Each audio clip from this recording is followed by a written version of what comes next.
My story at the 24 Hours of Le Mans. I was born in January 1949, according to my father.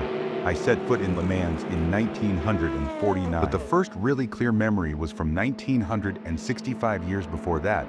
I was following the duels between Ferrari and the Cobra Daytonas. I was fascinated.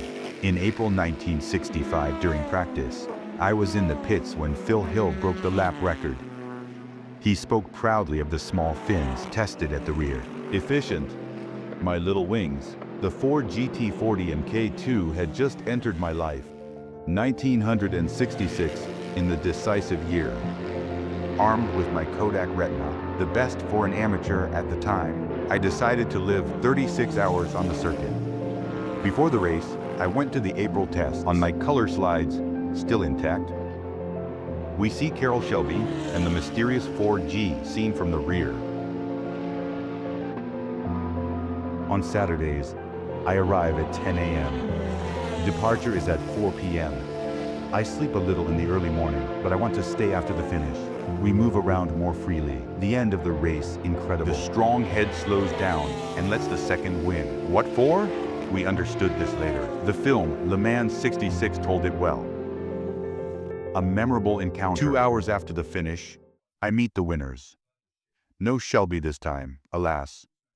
But Bruce McLaren looks at me with kindness. One of my relatives said that I looked a bit like him. I only took about 50 photos. It was expensive and it wasn't a habit yet. But the team is happy to play the game. Next to me, Bernard Caillet also photographs.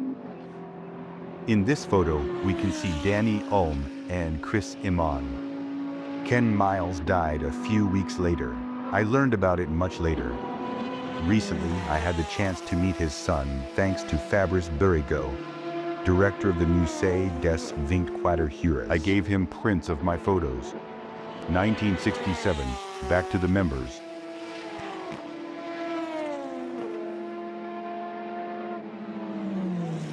But for the race, I switched to black and white.